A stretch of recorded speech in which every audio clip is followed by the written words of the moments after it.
meu nome é Gilberto, para quem chegou agora e não me conhece, meu nome é Gilberto Ferreira, eu sou advogado, sou especialista em planejamento financeiro e patrimonial, atendo, moro hoje em Curvelo, mas eu atendo em Belo Horizonte e atendo em São Paulo. Você trabalhou mais do que precisava, mais do que o seu sustento, para ter um patrimônio para deixar para os seus filhos? Quero mostrar para vocês um número. Vou passar o slide aqui. Ao invés de receber herança, seu filho vai ficar rebaixado de classe social se você não viu o que eu tenho para te mostrar aqui hoje. Um dos clientes meu, e eu gosto sempre de mostrar esse exemplo, um dos clientes que eu tive aqui me chocou, serve muito bem para que eu mostre para vocês o quão é caro o inventário. Aí eu não vou, evidentemente, falar nome, mas eu vou contar para vocês o que aconteceu nesse cliente meu. Esse cliente era um filho, o pai morreu, a mãe morreu, e deixou um imóvel avaliado em hoje de 1.150.000. Ele morava na Floresta de Belo Horizonte, fomos funcionários de Belo Horizonte, e o imóvel dele custava 1.150.000. Aí, na verdade, o pai dele tinha comprado esse imóvel há muito tempo atrás. Normalmente, os valores que você compra e coloca no imposto de renda é o valor de compra. Ele não vem atualizando. Então, no imposto de renda estava 250.000. Ele comprou ele por 250.000 reais. E quando ele chega aqui para fazer o inventário, eu cheguei na conclusão disso aí. O imposto do inventário é 5% do valor de avaliação. E aí nós temos que perceber, e eu fico às vezes muito indignado, principalmente no estado de Minas Gerais, que a avaliação ela é feita quase que no olho. Eu tenho visto cidades que o Estado pega o IPTU, que já é majorado, e bota 3 vezes e meia o valor do imóvel. Às vezes até maior que o valor de mercado, e é difícil você recorrer disso. Então ele pagou 57.500 de imposto. Honorários, a OAB mande que cobra até 6%, mas nesse caso, a gente cobrou 5% dele, que deu mais 57.000. Aí vem cartório, cartório de certidões, cartório de registro de imóvel, cartório de notas. Esse inventário desse rapaz deu 132.000 reais. Deu 14% do patrimônio que o pai tinha deixado para ele. Agora, observe bem. O imóvel já era dele, o pai já deixou para ele. Então, para passar para o nome dele, até então estava 132.000 reais. E o pior disso, pessoal, é que normalmente as pessoas não têm 132.000 reais. E esse cliente meu não tinha 132.000 reais. E aí, quando a pessoa não tem 132.000 reais, ele tem que fazer uma coisa, ele tem que vender o imóvel. Agora, imagina vocês, uma pessoa que tem um imóvel precisando de vender para pagar o inventário, ele vai encontrar um investidor. Vai. Mas a primeira coisa que esse investidor vai falar é do deságio. Até mesmo porque a pessoa vai comprar um inventário, vai receber a documentação e as chaves depois. Né? Há um risco. E a primeira coisa que aconteceu foi isso. A solução era vender esse imóvel, lamentável solução, com 20% a menos, e custou achar 920.000 reais.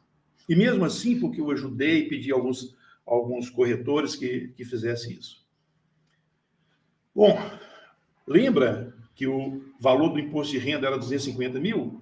Então, quando você tem um imóvel que você comprou por um preço e vendeu por um preço maior, essa diferença ela é taxada de 15% pelo imposto de renda. É o chamado ganho de capital. Pois bem, retomando as contas aqui, vamos retomar essas contas aí para nós entendermos isso. O imposto, 5%, honorários, deu 132.000. Aí nós colocamos 100.000 de ganho de capital, que é 15% sobre a diferença. Já vai lá para as despesas do rapaz de 232.000. Agora vocês imaginam o preço final de um apartamento que já era dele, que o pai comprou e já tinha pago os impostos, evidentemente. Ele teve uma perda patrimonial de 462.500, ou seja, o preço final na mão dele foi 687.500. Isso é muito ruim. Eu lembro, como se fosse, eu não sei onde ele comprou o apartamento, mas lembro, e nem sei se comprou. Mas se ele tivesse comprado, ou tiver comprado, obviamente não é no bairro que ele viveu, não. Obviamente não é onde ele teve a sua infância. Ele mudou de classe social. É óbvio que ele comprou um apartamento em um lugar, em um bairro muito menos valorizado. A perda patrimonial dele foi 40 mil reais, 40%. Então, a regra é, quem tem filhos e bens, quando morre, quando não está mais aqui, os filhos precisam de fazer o inventário. Eles precisam de fazer o inventário. Como vamos falar, há uma solução. Se as famílias brasileiras soubessem do problema, às vezes nem sabem que tem, né? É uma solução. E o problema nem é seu. Esse problema não é seu, ele é de seu filho. Aí é que é difícil, né? Aí que tem que ter o amor para falar, olha, eu não queria que meu filho passasse igual esse rapaz aí, que Deus proteja ele na vida dele, mas foi uma perda muito grande. Agora, tem as famílias que não passam por isso, que são as famílias milionárias. Isso aí, elas não passam por isso, né? Mas tem a notícia também, tem a notícia boa. A boa notícia é que tem como evitar que os seus filhos enquadrem nessa regra. E sempre teve. Aí que está. Sempre teve a condição.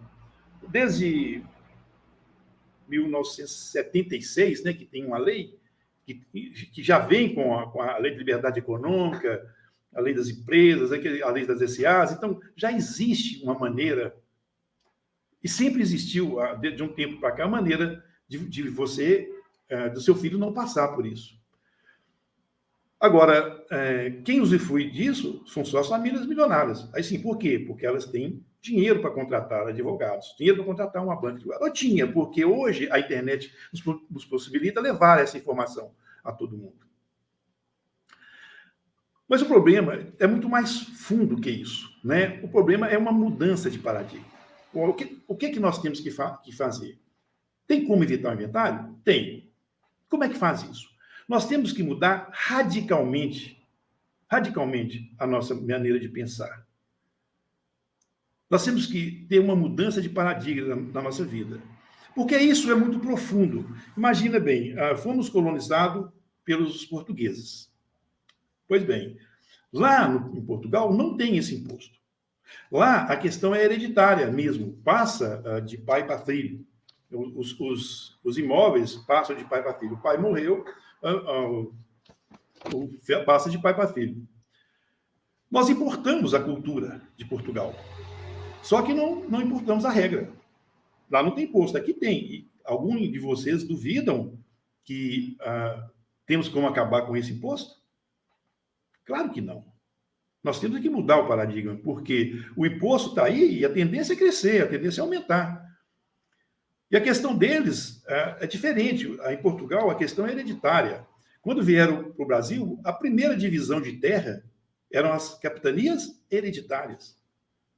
Né? Então, nós importamos toda a cultura de Portugal, mas deixamos de importar as leis, a lei que isenta eles do imposto. Então, o que nós temos que fazer? Nós temos que mudar, nós temos que ter uma mudança de paradigma. Essa lei não vai acabar. Inclusive, a tendência no mundo é que aumente isso. A OCDE, ela sugere para os países em desenvolvimento que, para sair da crise, aumente o imposto sobre herança e o imposto sobre ganhos de fortuna. Isso já é sugestão da OCDE. Então, ninguém tem dúvida que isso vai acabar. Claro que não. Pois bem, e como faz isso? Como fazer isso? É por meio de uma empresa. Mas de uma empresa que ela faz o quê, Gilberto? Nada. Não bate o prego. Não tem uma atividade econômica. A atividade dela é participar de outra empresa. Então, e por que isso? E por que tem que ser isso? Porque, imagine bem, pensa bem comigo aqui. Nós estamos tratando de seu patrimônio. Nós temos que ter 110% de garantia, 110% de segurança. Nós estamos tratando de um patrimônio que você passou a vida toda construindo, que às vezes renunciando a passeios, a companhias. Então, não é brincadeira. Não tem como você colocar uma empresa que tem uma atividade empresária, porque a atividade empresária, ela é, por natureza, uma atividade de risco. É risco trabalhista, é risco de imposto. Então, de maneira nenhuma, essa empresa ela pode ter uma atividade de risco. Então, funciona assim. Você é dono de um imóvel, abre uma empresa e coloca esse imóvel dentro dessa empresa. É só coloca, cabe uma empresa? Não, você coloca a titularidade desse imóvel dentro de uma empresa. E a partir de agora, o ser humano não é dono do imóvel. Quem é dono do imóvel é a empresa. O ser humano é dono da empresa. Daí eu digo sempre, né, o CPF não nasceu para ter imóvel. Os imóveis, porque CPF morre. Então, o ser humano nasceu para ter imóvel. Então, quando você colocou os seus imóveis dentro de uma empresa, você fez uma proteção. Você é dono da empresa, mas o imóvel seu, quem é dono é a empresa. O ser humano é dono do cofre. E aí ele pega a chave desse cofre e bota em nome do filho. Do filho, da filha, do seu herdeiro. Isso não muda nada. Não muda nada. Absolutamente nada. Isso aí continua da mesma forma. Você pode fazer, desfazer. Você pode... continua mandando, se quiser vender, pode vender. Isso não muda nada. Só muda a titularidade. Eu costumo dizer o seguinte, quando é um apartamento, eu falei para o meu amigo, só muda o boleto do condomínio, o resto não muda nada. O pai continua com todos os poderes. Os poderes absolutos, como tinha antes, da mesma forma. O sistema cria uma barreira que os filhos não têm poder. Então, é isso. O sistema cria essa barreira. A diferença é que quando não tiver mais essa barreira, quando o pai não estiver aqui, ponto. O patrimônio que você construiu, que é para os seus filhos, já vai direto para ele. Nós dissemos que chama um sistema de gatilho, que é o que está falando na moda aí. Mas é uma engenharia. Quando o patriarca não estiver mais aí, tudo bem. Cortou, os filhos já são donos, já passam ali, não fazem inventário, não tem que dar satisfação ao governo, não tem que pagar imposto, não tem que ir para advogado, não tem que ir para cartório, nada, já está pronto. Vai no cartório e registra a certidão de óbito. Então está resolvido. Esse sistema de gatilho. Bom, isso é muito bom. É muito bom. Mas aí, Gilberto, isso não tem custo? Claro que tem. Tem custo, sim. Só que não é o custo exorbitante de um inventário. E eu diria que a perda patrimonial é zero. Nesse caso, não teria perda patrimonial. Deixa eu ver se eu... Então, o sistema, continuando aqui... Boa noite, doutora Elaine. Prazer ter aqui você. Boa noite. Um sistema com uma economia tributária absurda. Compare. Lembra do inventário? Pois bem, o inventário era isso. Deixa eu colocar esse tensorzinho aqui. O inventário era assim. Tirar isso aqui, peraí. O inventário deu 357 mil de patrimônio, de imposto, 57 de cartório, daí deu um valor absurdo. Vou ver como é que eu faço aqui. No novo sistema, tem a mesma coisa. Vai ter o imposto, só que o imposto não é igual não é sobre o valor de venda, porque você não está vendendo nada. O imposto é sobre o valor que estava na DIRF, é sobre o valor do seu imposto de renda. Aqui em Minas Gerais, continua a mesma coisa, continua os 5%. Mas o imposto que você pagaria 57.500, você vai pagar 12.500. E nesse sistema, tem outras modalidades que, às vezes, até menos que isso. O inventário, nesse caso, foi acordado por 20 mil. Isso é um acordo que foi feito com o escritório. E cartório foi bem menor, porque tinha só que registrar R$ 3.000. De maneira que esse total aqui ficou, eu teria que ver esse total aqui ficou bem menos. Como é que eu olho aqui? O valor. Deixa eu consultar aqui, peraí.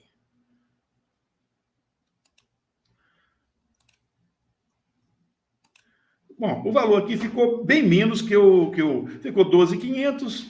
Vamos lá. 12.500 mais 20 mil, mais 3. Ficou 35.500. Ora, uma diferença de 84%. Então, uma diferença enorme. A diferença do valor do inventário daria 232.500, daria 84% de diferença a menor para esse rapaz. E aí, como eu disse, não há perda patrimonial. Simplesmente não há perda patrimonial, porque isso cabe no bolso. A cidade que esse rapaz morava, o bairro que ele morava, era um bairro de classe média. O carro dele vale muito mais que isso. Então, se vai pagar 35 mil, ele pode dividir isso em várias parcelas. Ou seja, não precisa de tirar do patrimônio. Essa é a...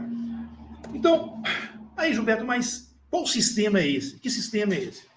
É isso que apareceu aí. O sistema chama hold familiar.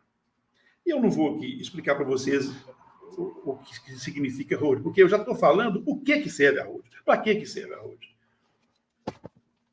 É um sistema que, no Brasil, só os milionários usavam. Pode ser até que você já ouviu falar em hold familiar.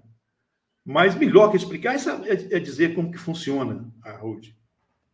Mas ela serve para não acabar com a vida do seu filho. É para não deixar que seu filho passe por uma coisa horrível chamada inventário. Mas, Gilberto, hold é uma empresa? Não. Hold é um sistema. E esse sistema, ele pode ter 1, 2, 3 CNPJ. E no caso dessa família que nós apresentamos aqui, é até muito simples, só tem é só um CNPJ. Mas não é uma empresa. Hold é um sistema, que esse sistema vai ter quantas células for necessário for.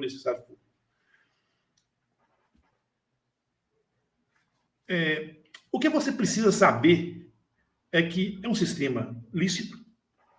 Você precisa saber que é um sistema muito sério, pois trata com patrimônio, trata com sua vida.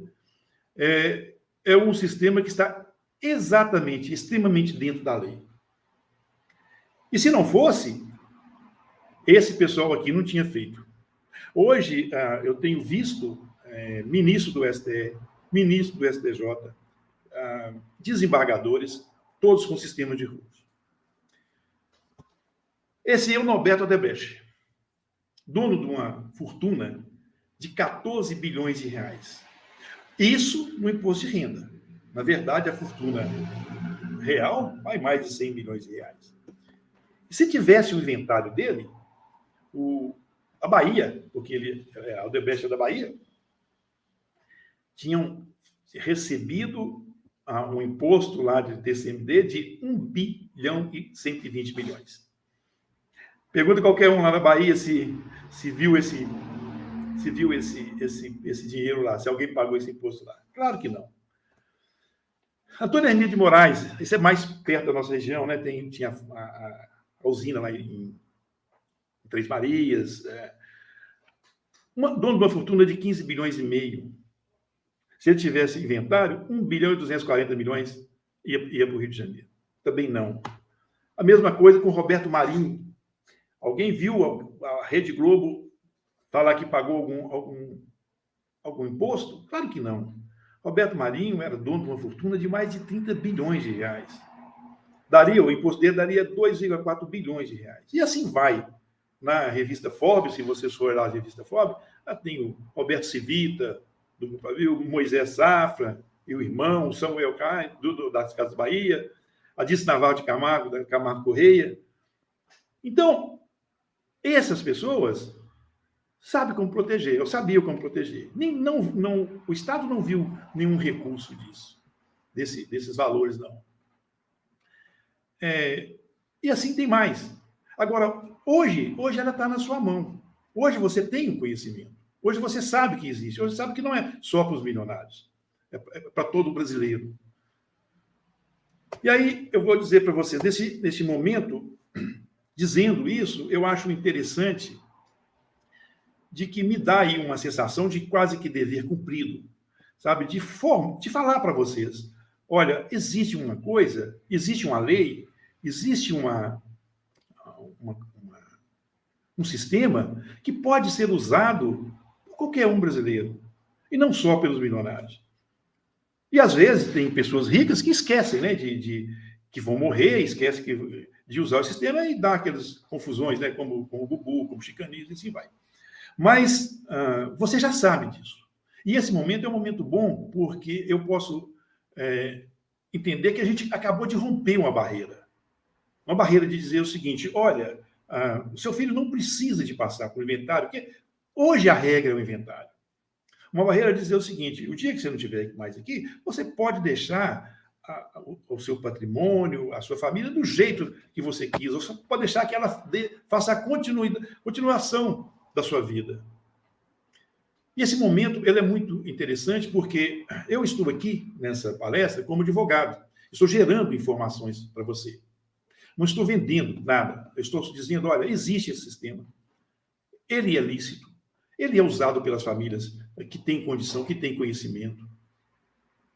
E você pode usar, você pode prevenir. Então, eu estou aqui como advogado te gerando informação. E até porque nós advogados, eu estou vendo, tem alguns advogados aqui assistindo a palestra, nós temos um código de OAB muito sério. Ele nos impede de fazer a vida nesse espaço que eu estou. E o que eu acho mais interessante, eu acho que todos nós do time Road Brasil acham muito interessante, é que essa informação chegue a mais pessoas. Eu até costumo que vocês também têm como ajudar a disseminar essa informação. Você tem como seguir, você tem como dar like, você tem como mostrar para o YouTube e mostrar para as redes sociais que esse é um assunto interessante, que esse é um tema que tem que ser divulgado. Então, vocês também podem colaborar com isso aí. Pois bem, quando nós chegamos nesse ponto, nós chegamos para dizer para vocês que, sim, que nós temos aqui, entre essa nossa população, três grupos de pessoas. E a primeira grupo, eu chamaria do desinformados. Eles são ignorantes nesse assunto. Eles não têm a informação, e nem a informação que eu acabei de dar para vocês. Então, são pessoas que buscariam as coisas alternativas, os institutos alternativos para fugir do inventário. São pessoas que buscariam, tipo assim, a doação. É uma burrice, mas procuraria. Doação é uma coisa que nunca é recomendado, porque quando você faz uma doação, você não tem como desistir. Você paga tão caro quanto o inventário. Você está sujeito, se o seu filho ou filha casa com genro, nora, na venda. Então, na verdade, é uma coisa que não resolve. Às vezes buscam testamento. E testamento, outra coisa, não evita inventário, pior, judicialia o inventário. É caro da mesma forma. Ou às vezes, eu já vi pessoas, e aí nós temos um colega lá, o Dr. Márcio, que ele fica horrorizado quando alguém diz para ele que fez um seguro para pagar essas despesas de inventário. Agora, imagina bem, você faz um seguro para que você gosta, para o seu filho, para sua esposa, para os seus netos. Hoje mesmo eu vi uma senhorinha dizendo, olha, eu vou proteger o meu neto até depois de morte. É bonito isso, é amor puro. Então, mas quando você faz seguro, é para pessoas que você gosta. Não é para você ter dinheiro para dar para o governo. Ora, isso aí é quase que não dá para entender isso aí. Então, esse grupo dos informados é um grupo que ainda pode se informar, mas é um grupo lamentável. Agora, pior do que os desinformados são os procrastinadores. Esse grupo é ruim. Eu já tenho visto em algumas revistas médicas, que a procrastinação é doença. Então, assim, além dela ser doença, ela cheira a outro tipo de... É ruim, é ruim. Então, qual que é o procrastinador? Ah, deixa para depois, aí não vai morrer. Não, isso aqui... Isso não. Ou então, pior, eu não amo ninguém. Ah, o problema é deles. Eu já fui mesmo, e eu já vi isso e não vejo com muito... A frequência não é muito longe, não. Você vê lá, horrível o procrastinador dizer o seguinte, olha, ah, não, eu já não estou mais aqui, e eles se viram. Não ama seus filhos. Quem faz isso não ama filhos. Quem faz isso não deve amar nem ele mesmo. Então, esse grupo de procrastinador é um grupo lamentável, abominável, é um grupo que a gente não trata aí normal. Porque não tem amor à família. Eu sei que não é o caso de quem está aqui, porque se fosse o caso, não estaria ouvindo, né? Mas existe existe. E é um risco da gente cair nisso também. Mas eu acho que vocês que estão aqui me ouvindo até agora, quase uma hora, né? Já mais 48 minutos, 50 minutos, é porque pensa, tem amor, porque pensa acha interessante a matéria, acha que deve proteger os seus filhos. E o grupo de procrastinador acaba sendo realmente lamentável. E eu anunciei para vocês que essa palestra era para eu ensinar como proteger o filho. Porque se eu não te explicar, corre o risco de você cair também nesse grupo. É interessante isso. Olha, como vou proteger meu filho? Quando você deixa para depois, corre o risco, que é o que eu estou dizendo aqui. Não é nem risco. Na verdade, é certeza, né? Você vai ter certeza de que o imposto vai aumentar. Do nosso pessoal que está ouvindo aqui, eu acho que ninguém tem dúvida que a nossa tendência é pagar mais imposto. E por que eu digo isso? Porque quem faz a lei é o Senado. E o Senado diz o seguinte, o governo diz o seguinte, olha, o máximo de imposto de ITCMD no nosso país, e olha que é baixo, eu vou mostrar para vocês, é 8%. Aí, Ceará, a Bahia, Goiás, Santa Catarina cobram 8%. E não é porque eles são bonzinhos, não, é porque o máximo é 8%. Se o máximo fosse 30, 40, eles iam cobrar 30, 40. Mas o máximo é 8%. Aí o CONFAZ, que é o Conselho Nacional de Políticas Fazendárias, ele é formado pelos secretários da Fazenda. 27 secretários da Fazenda faz um documento passando esse imposto de 8% para 20%. Beleza. E como é que funciona isso? O imposto é competência do Senado. Beleza? O Senado representa o Estado, todos sabemos disso. O Senado, os deputados representam o povo e o Senado representa o Estado. O CONFAZ é feito pelos secretários de Estado. Então, a proposta muda de 8 para 20. Olha, quantos senadores precisam para aprovar essa proposta? Então, é o seguinte, a maioria simples, não dá. Aprovado a maioria simples, porque são 81 senadores que precisam estar presentes 40, né? 41, mais 50% mais um. E desses 41, se 21 votar a favor, pronto. Está institucionalizado. E esse imposto não é para o ano que vem, não. Ele é de imediato. E não volta para a Câmara, para lugar nenhum, não. É ali. E o argumento deles é muito fácil. Porque o Brasil é um dos países que menos tributa herança no mundo. E olha que engraçado, né? Um país cheio de despesas, cheio de impostos, cobra imposto de tudo, tributação, essa coisa, mas no imposto do ITCMD, que a gente fala que é o imposto da morte, é o imposto das transações de morte e de imóveis, ele cobra menos. Lembra daquele negócio do português? Ele cobrando menos, né? Então, porque não era para cobrar nada, mas ele cobra 8%. Bom, e aí como é que fica o mundo? Olha para vocês verem. Na França, é 60%. Você até diz, olha, pode cobrar esse imposto, vocês estão saindo eles têm um argumento que vocês vão entender. Japão, 55%. Alemanha, 50%. Alemanha e Suíça. A Inglaterra cobra 40%. Estados Unidos, 40%. E o Chile, aqui na América do Sul. Chile, nosso vizinho, 25%. Alguém tem dúvida que o nosso vai pelo menos para 20%? Eu mesmo já vi o o secretário, o ministro da Fazenda, dizendo, olha, o Estado tem a obrigação até o dever de tributar, de cobrar mais. Alguém tem dúvida? Claro que não. Então, por isso é a urgência, por isso faça isso. Se você quer que o seu filho não passe, não passe por essas amarguras, seja um resolvedor, que vai ser o segundo argumento fácil é que o imposto da herança só penaliza os bens aqui, os mais aqui olhados. Mas é uma mentira, porque você acabou de ver, eu acabei de mostrar ali, o Odebrecht, o Alencar, os bilionários não pagam. Não sabe quem penaliza? Penaliza a classe média. Como tudo aqui nesse país, penaliza a classe média. Então, como se isso não bastasse, tem PEC de proposta do senador Cid Gomes, já assinada por muito, que quer que 27,5% vai para fome e miséria, que é outra coisa horrível. E quando isso deve acontecer?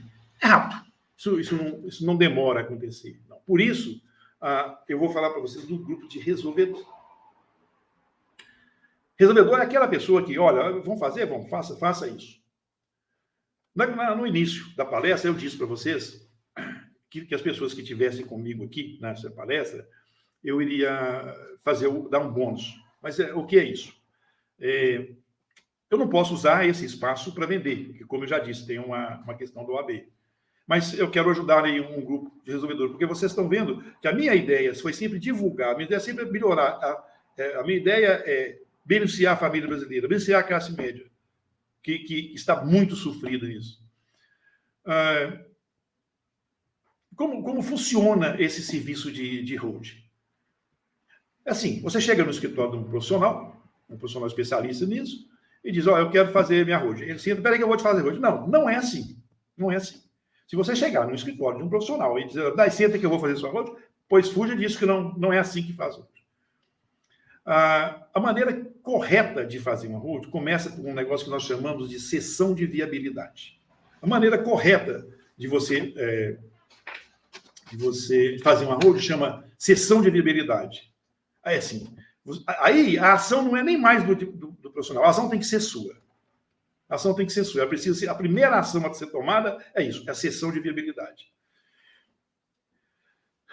A cessão de viabilidade é o seu momento de ser ouvido. A cessão de viabilidade é o seu momento de mostrar para o profissional que está te atendendo a estrutura da sua família, a sua estrutura patrimonial. É um momento do profissional fazer um diagnóstico.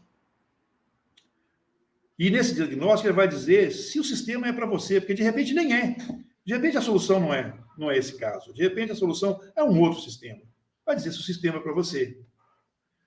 A cessão de viabilidade é a etapa mais importante de todo esse sistema. Pode acreditar nisso. Depois vem uma outra sessão, que é mais rápido, não menos importante, mais rápido, que chama croquis estrutural. Que o profissional que te ouviu, que fez o diagnóstico, ele vai fazer um plano, como se fosse uma planta, onde você vai olhar de cima e vai dizer, olha, qual que mais te deixa confortável, quais são os benefícios de cada um, aí você vá para o final, que é contratar a sua holding.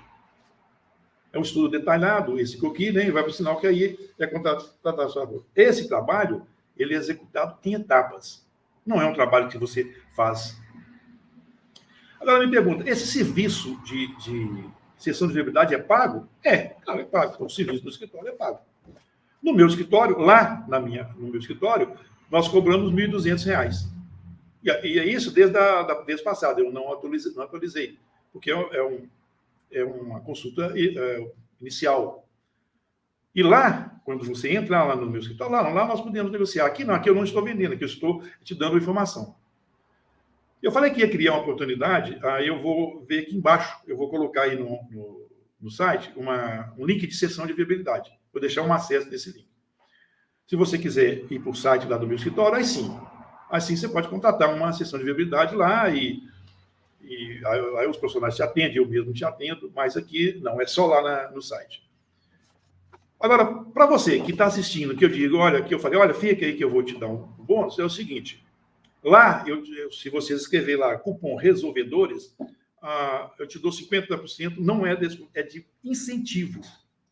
Não, porque o valor não é relevante, não é desconto. É um incentivo para que vocês cuidem da sua família. É um incentivo para que você não deixe seus filhos passarem por muita família que a gente tem visto e não tem como fazer mais nada. Então, isso aí, veja isso como incentivo. Então, até amanhã, pode ser, né? Até amanhã à tarde, amanhã à noite, amanhã o dia todo, né? Até amanhã eu vou deixar no site lá esse incentivo, que em vez de pagar essa consulta de 1.200, pagam R$600. E eu não consigo fazer isso para todo mundo. Eu não sei quantas pessoas tem aqui, eu não consigo ver, mas tem bastante, né? Então, eu não consigo fazer isso para todo mundo. Eu tenho que fazer isso só para alguns, para os primeiros, até porque da palestra passada eu ainda estou muito atrasado. Consegui atender todo mundo, mas está muito difícil. Então, estão trabalhando muito. Né? Bom, era isso que eu tinha que falar para vocês. Obrigado a todos pela audiência, obrigado a todos por terem comparecido. E eu vou continuar nessas redes sociais dando informações. Então, segue esse canal, pode seguir que eu vou dar sempre informações de leis, dos projetos que estão tributários, né, da reforma tributária, do que está para mudar. Então, eu vou continuar sempre a dar essa informação. No mais, eu queria agradecer o pessoal nosso aqui, eu vi pessoal de Janaúba, de Montes Claros, dos Estados Unidos também tem. Eu estou vendo várias pessoas aqui de Ibaeté. Então, assim, eu quero agradecer a todos pela audiência. Boa noite a todos.